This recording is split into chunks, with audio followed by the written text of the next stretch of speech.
Olá a todos, e agora vamos tratar sobre as fontes do direito do trabalho.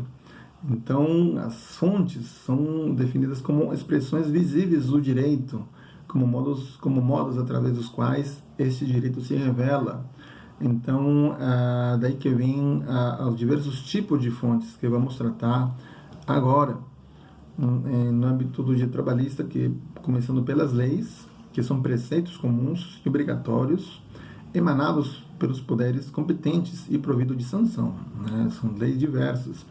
Normalmente nós temos, obviamente, várias leis trabalhistas, muitas leis trabalhistas criadas pelo Congresso Nacional, mas também temos o nosso Decreto-Lei 5452, de 1º de maio de 1943, a famosa Consolidação das Leis do Trabalho, que é um decreto-lei, né? De novo, não existem mais criação de decretos-leis, mas é a norma que nós usamos, né? Então, o Decreto-Lei 5452 de 43 é muito importante salientar como fonte, né? Fonte legal, no caso, né? Então, é muito importante isso, né? Temos também a jurisprudência, ou seja, são formadas por decisões dos tribunais do trabalho, obviamente, né? Jurisprudência trabalhista, tanto tribunais regionais do trabalho quanto tribunal, jurisprudência criada pelo Tribunal Superior do Trabalho, né? Inclusive até tem jurisprudência trabalhista dentro do Superior Tribunal de Justiça e dentro do Supremo Tribunal Federal.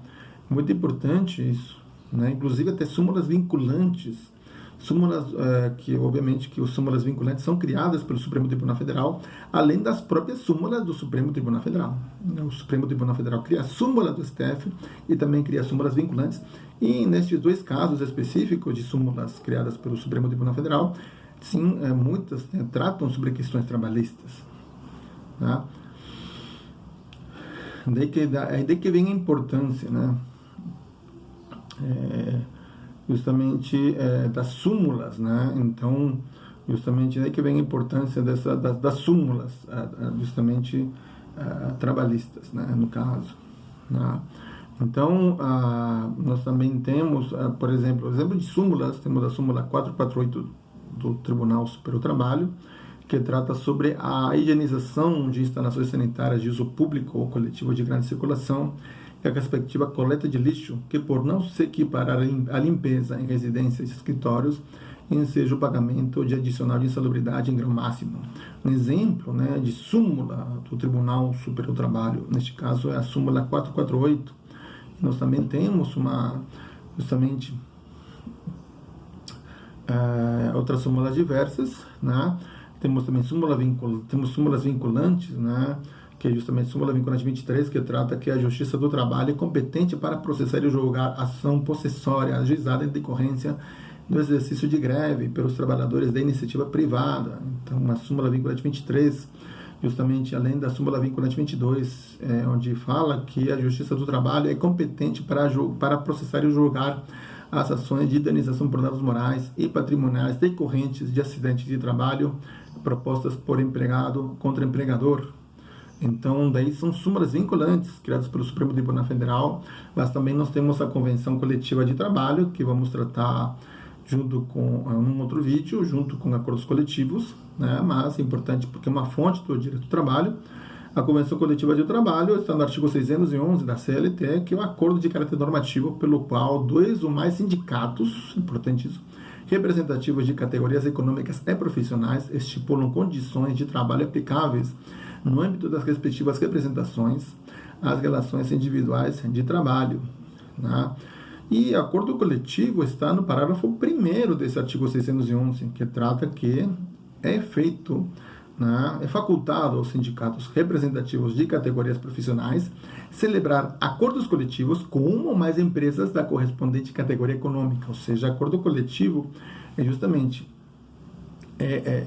aquele feito, né, entre sindicatos, né, de uma determinada categoria profissional, sem trabalhadores, com uma ou mais empresas que correspondem à categoria econômica, né? Então, justamente, né, a categoria profissional é o trabalhador, a categoria econômica é o empregador. Então, justamente, o acordo coletivo é feito entre sindicato de uma categoria de trabalhadores, uma categoria profissional específica, como mais empresas específicas, né?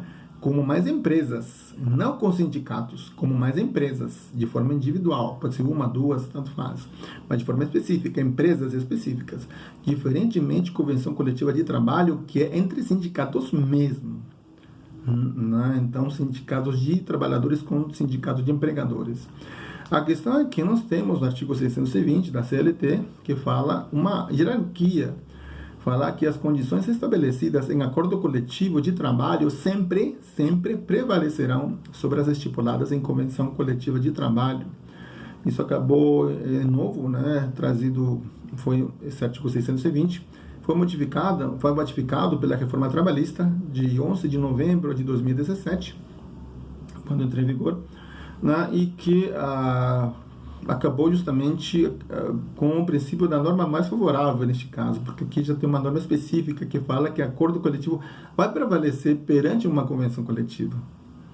Existe uma norma específica que trata sobre isso. E, obviamente, que tem um artigo 611-A, também criado pela reforma trabalhista de 2017, que fala que o negociado sobre o legislado, né, convenção coletiva e acordo coletivo, tem prevalência sobre a lei, entre outros, quando dispuserem sobre diversos temas, né, como teletrabalho, jornada de trabalho, dentre outros temas que, inclusive, é um tema de um vídeo mais para frente. E uma coisa também importante, né, no artigo 614, parágrafo 3º da CLT também, não será permitido estipular duração de convenção coletiva ou acordo coletivo de trabalho superior a 2 anos, sendo vedada outra atividade, ou seja, aqui já estipula, também trazido pela reforma trabalhista, né, que os acordos coletivos e convenções coletivas só podem ter duração de 2 anos. E também entra em choque também com o princípio da norma mais benéfica do trabalhador. A mudança do artigo 620 afetou muito o princípio da norma mais favorável ao trabalhador, e aqui esse parágrafo 3º do artigo 614 acabou também entrando em choque com o princípio da norma mais benéfica ao trabalhador. Além disso, para terminarmos, nós temos o regulamento da empresa e também o próprio contrato de trabalho. Tanto o regulamento da empresa quanto o contrato de trabalho de forma individual, o contrato individual de trabalho, são também fontes do direito do trabalho. Então, agradeço a atenção de vocês e vamos para a próxima aula.